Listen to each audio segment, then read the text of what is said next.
तो चलिए आज बात करते हैं 2025 की एक बहुत ही चर्चित सुपरनैचुरल हॉरर फिल्म ओडेला 2 के बारे में।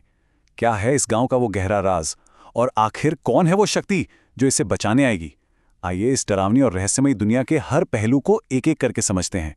सोचिए, फिल्म की शुरुआत ही होती है इस रोंगटे खड़े कर देने वाली धमकी के साथ।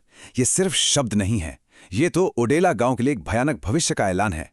और यहीं से कहानी हमें अपने अंधेरे में खींचना शुरू कर देती है। तो कहानी की जड़ है एक शापित गांव। सवाल ये उठता है कि ओडेला के लोगों से आखिर ऐसी क्या गलती हो गई थी कि एक बदला लेने वाली आत्मा पूरे गांव को ही खत्म करने पर तुल गई है। देखिए, इस सारे कहर की जड़ पहली फिल्म की एक घटना से जुड़ी है। जब सीरियल किलर तिरुपति को मारा गया तो गांव वालों ने उसके शव को जलाने की जगह समाधि शिक्षा दे दी। उन्हें शायद अंदाजा भी नहीं था कि मोक्ष का रास्ता रोककर वो अनजाने में ही एक बहुत बड़े अभिशाप को न्योता दे रहे थे। और अब होता यह है कि दुनियाओं के बीच फंसी तिरुपति की आत्मा एक तामसिक शक्ति बन जाती है। वो ओडेला लौट आई है और गांव के पुरुषों को ही अपना हथियार बनाकर मौत का ऐसा खेल शुरू करती है जिससे पूरा गांव कांप उठता है। इसके बाद तो गांव में चीखों का एक सिलसिला सा शुरू हो जाता है। एक के बाद एक हत्याएं होती हैं और डर की ऐसी लहर फैलती है कि लोग एक दूसरे पर ही शक करने लगते हैं। मतलब ये साफ हो चुका था कि ओडेला का सामना किसी इंसान से नहीं बल्कि किसी शैतानी ताकत से हो रहा है। जब पूरा गांव नौमीदी के अंधेरे में डूब रहा था, ठीक तभी उम्मीद की एक किरण नजर आती है। और यहीं पर कहानी में एंट्री होती है ओडेला की आखिरी उम्मीद की। जब सारी कोशिशें नाकाम हो जाती हैं तो गांव वाले मदद के लिए जेल में बंद राधा के पास पहुंचते हैं और वहीं उन्हें उस रक्षक के बारे में पता चलता है जिसके होने का उन्हें कोई अंदाजा तक नहीं था। तो आखिर ये रक्षक है कौन? ये कोई और नहीं बल्कि राधा की बहन भवानी है, जो अब भैरवी बन चुकी है। उसका सफर देखिए। शिव भक्ति से प्रेरणा लेकर उसने दुनिया ही छोड़ दी, हिमालय में सालों तक कठोर तपस्या की और एक शक्तिशाली नागा साधु के रूप में दिव्य शक्तियां हासिल की। और यहीं से ओडेला की असली लड़ाई का आगाज होता है। एक तरफ है तिरुपति की वो भयानक तामसिक आत्मा और दूसरी तरफ है शिव की शक्ति से भरी हुई भैरवी। अब तो ओडेला की रूह के लिए एक युद्ध छिड़ चुका है।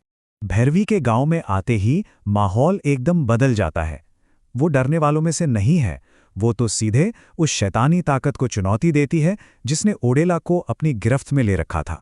पर भैरवी की लड़ाई सिर्फ तिरुपति की आत्मा से नहीं थी। उसे एक ही वक्त पर दो लड़ाइयां लड़नी पड़ रही थीं। एक तरफ तो थी वो दुष्ट आत्मा और दूसरी तरफ उन्हीं गांव वालों का अंधविश्वास और डर जिन्हें वो बचाने आई थी। अब आते हैं एक दिलचस्प हिस्से पर, यानी फिल्म को लेकर क्रिटिक्स का क्या कहना था। कहानी तो दमदार लग रही है, पर क्या पर्दे पर भी ये उतनी ही असरदार साबित हुई? चलिए देखते हैं। तो देखिए, फिल्म से वादा तो एक शानदार सुपरनैचुरल थ्रिलर का किया गया था, लेकिन असलियत थोड़ी अलग निकली। क्रिटिक्स का मानना था कि फिल्म का आइडिया जितना जबरदस्त था, उसे पर्दे पर उतारने में उतनी ही कमी रह गई।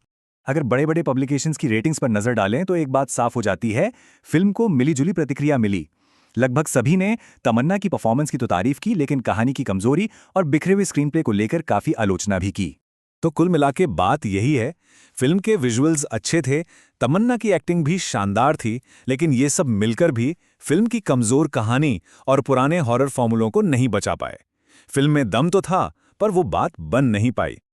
अच्छा, अब जरा पर्दे के पीछे चलते हैं और देखते हैं कि इस पूरी अलौकिक दुनिया को स्क्रीन पर आखिर उतारा कैसे गया।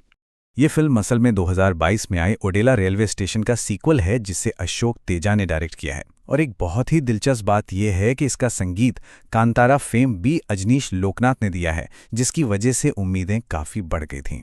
फिल्म का सफर मार्च 2024 में वाराणसी के घाटों से शुरू हुआ और ठीक एक साल के अंदर ये बड़े पर्दे पर आ गई।